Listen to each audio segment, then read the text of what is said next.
आप लोग हमारे जो पीछे देख रहे हैं ये है मल्टीक्रॉप थ्रेसर। आज की इस वीडियो में हम आप लोगों को इसके बारे में पूरी जानकारी देंगे और इसके साथ ही साथ यह किस तरीके से फसलों से दानों को निकालता है ये भी हम चलते हुए आप लोगों को दिखाएंगे। तो आप लोग घबराइए मत, टेंशन मत लीजिए कि सिर्फ ऐसे ही दिखाएंगे, ऐसे ही नहीं, इसको कार्य करते हुए भी आप लोगों को दिखाया जाएगा। नमस्कार, मैं हूं देव मौर्य और आप लोग देख रहे हैं स्मार्ट किसान यूट्यूब चैनल। अगर आप लोग सब्सक्राइब नहीं किए हैं तो सब्सक्राइब करके बेल का आइकन दबा दीजिए, जिससे आप लोगों को खेती बाड़ी से संबंधित सही सटीक और व्यवहारिक जानकारी समय समय पर मिलती रहे।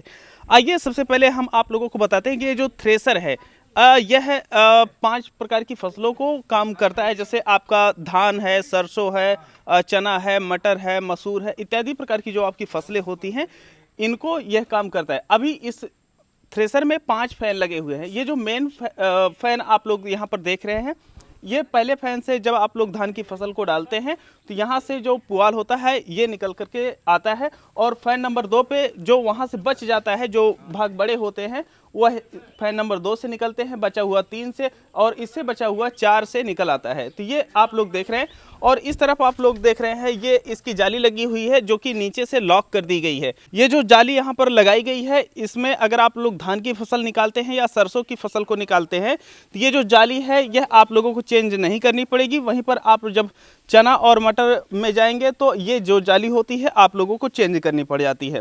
यहाँ पर आप लोग देख सकते हैं कि इसका टूल बॉक्स है, इसमें जो भी चीज़ें आप रखना चाहते हैं उसको यहाँ पर रख सकते हैं इस टूल बॉक्स में। और इसके साथ ही साथ ये जो थ्रेसर है यहाँ पर 4 बेल्ट पे ये ऑपरेट होता है और ये जो आप लोग देख रहे हैं ये है 2 क्विंटल 25 किलो का इसका बैलेंसर, एक इस तरफ है और दूसरा उस तरफ है।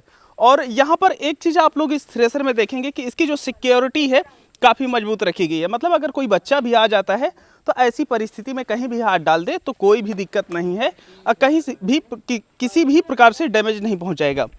अब ये यहाँ पर नाधा लगा हुआ है और इसके साथ ही साथ यहाँ पर ये कनेक्शन देने के लिए बना दिया गया है, जिससे अगर आपको रखना है तो साइड में ले जाके नहीं रखना है, जस्ट आप यहाँ से कनेक्शन दिए और फिर जब आपका काम हो गया तो उठा करके यहाँ पर रख दिए। ये जो बेल्ट है ये भी ढका गया है और आप लोग यहाँ पर देख सकते हैं ये जो जब आप लोग फसल इसके अंदर डाल रहे होते तो खड़ा होने के लिए प्लेटफार्म है और ये काफ़ी मजबूत बनाया गया है।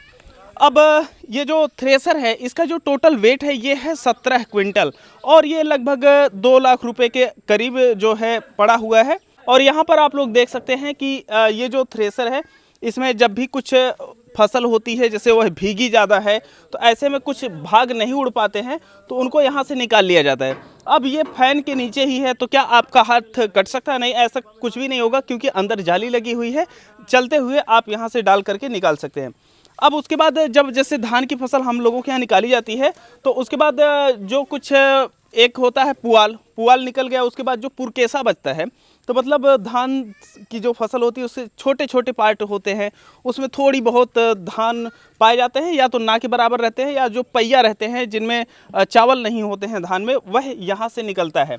और उसके बाद जैसा कि हम आप लोगों को वहाँ पर बताए थे कि फैन नंबर 3 और 4 यहाँ पर ये लगे हुए हैं और ये आपका 5 है। तो ये क्या है कि जो आपका धान आ रहा होता है उसे साफ़ करता है और जो भी कुछ थोड़ा बहुत बच जाता है वह इस फैन के ज़रिए यहाँ पर जो धान गिरता है उसे साफ़ कर देता है।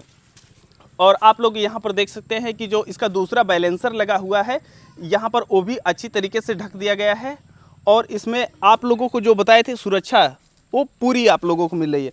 बाकी ये जब आप लोग खड़े कर रहे होते हैं तो यहाँ से इसको डाउन कर सकते हैं, सेम यही चीज़ आप लोगों को आगे मिलती है। अभी ये थ्रेसर आए हुए लगभग 10 से 15 दिन हो चुके हैं।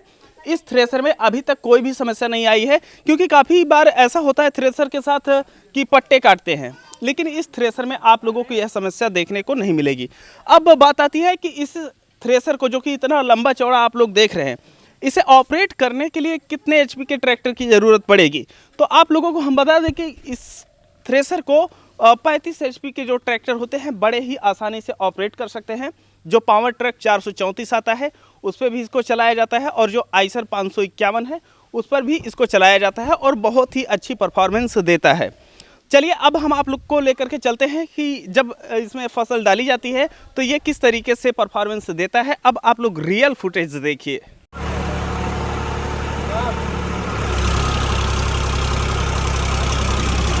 आप लोगों को हम बताते चले कि अब की बार पूर्वांचल का जो क्षेत्र था यहाँ पर बहुत ही ज़्यादा भारी बारिश हुई थी, जिसकी वजह से जो किसान भाई की फसलें होती हैं ये काफ़ी ज़्यादा बाढ़ में डूब गई थी और काफ़ी जो किसान भाई थे कटाई करने के बाद बारिश में भीग गई थी, या कुछ ऐसी फसलें हैं जो गीली हो गई थी या वो पूरी तरीके से पकी नहीं थी। तो इस वजह से यहाँ पर कई प्रकार के जो डांठ होते हैं, जो पराली होती है, यह आप लोगों को देखने को मिलेगी और एक अच्छा सा टेस्ट भी हो जाएगा कि किस पराली पे इसका जो परफॉर्मेंस है किस तरीके का है।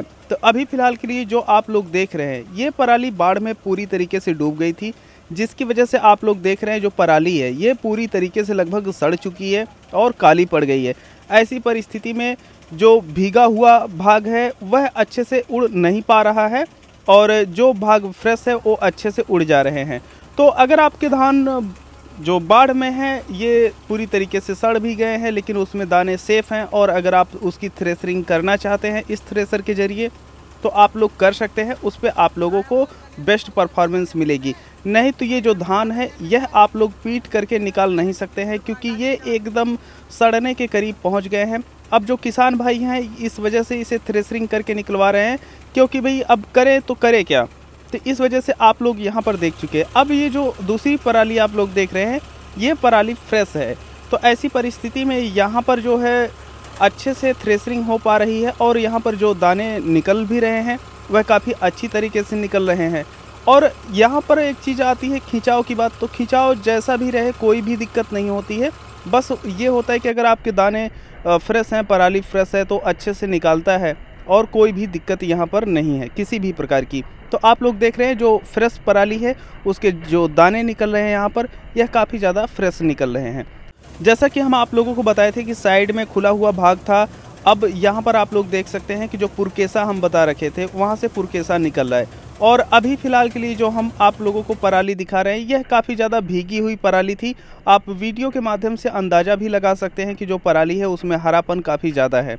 यहाँ पर जो फ़ैन 1 है वहाँ से ज़्यादा निकल रहा है और फ़ैन 2, 3, 4 से छोटी छोटी परालियाँ निकल रही हैं, और जो फाइनल है यह आप लोग देख सकते हैं कि फ़ैन 1 से किस तरीके से पराली यहाँ पर निकली हुई है। अगर आप लोग चाहें तो इसे चारा या फिर आप लोग चाहें तो इसे मल्चिंग के लिए भी प्रयोग कर सकते हैं।